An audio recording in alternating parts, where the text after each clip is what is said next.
दोस्तों नमस्कार आदाब। मैं आपका दोस्त तकमील अहमद। हमारी टीम एक नई सीरीज़ शुरू कर रही है जिसका नाम है कि इतिहास के पन्नों से। इतिहास के पन्नों की सीरीज हम वहाँ से शुरू कर रहे हैं जिसे हम फादर ऑफ नेशन के नाम से जानते हैं, राष्ट्रपिता के नाम से जानते हैं। तो आप लोग के जहन में नाम आ चुका होगा। हम बात करने चल रहे हैं गांधी जी की। जब कभी गांधी जी के बारे में बात करते हैं तो गांधी जी की दो ज़िंदगियाँ हैं। एक गांधी जी की अफ्रीका की ज़िंदगी, उन्होंने वहाँ पर क्या किया हमारे देश के लिए।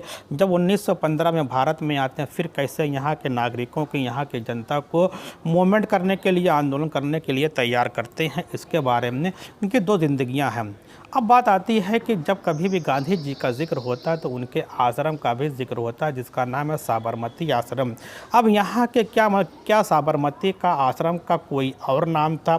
जब यह स्थापित हुआ तब क्या नाम था? कब स्थापित हुआ? इसके बारे में जिक्र करते हैं। तो हम जिक्र करने चल रहे हैं कि गांधी जी का भारत में पहला आश्रम जो बना है वो आपका 25 मई 1915 को अहमदाबाद के कोचर क्षेत्र में स्थापित किया गया था और उसका नाम रखा गया था सत्याग्रह आश्रम।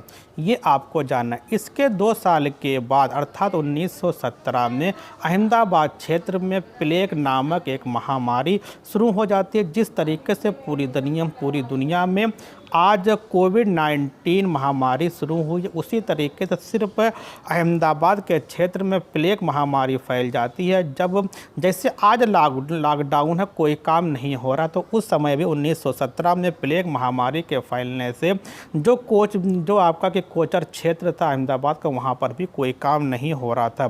तो गांधी जी ने सोचा कि यहाँ पे कोई काम आश्रम में नहीं हो रहा, तो इनको कहीं स्थापित करना चाहिए। तो लोगों ने क्या किया कि अहमदाबाद के कोचर क्षेत्र से सत्याग्रह जो आश्रम था, इनको गुजरात में एक नदी है साबरमती नदी के किनारे लाकर स्थापित कर देते हैं।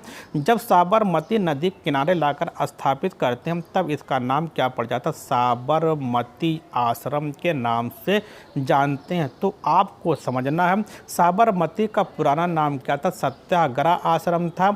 जब लाकर साबरमती नदी के किनारे स्थापित करते तब इसका नाम पड़ जाता है साबरमती आश्रम।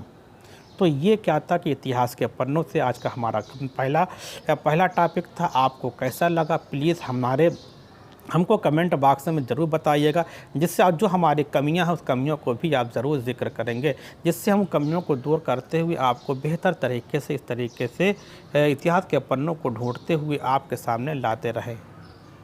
ओके, थैंक्स, धन्यवाद।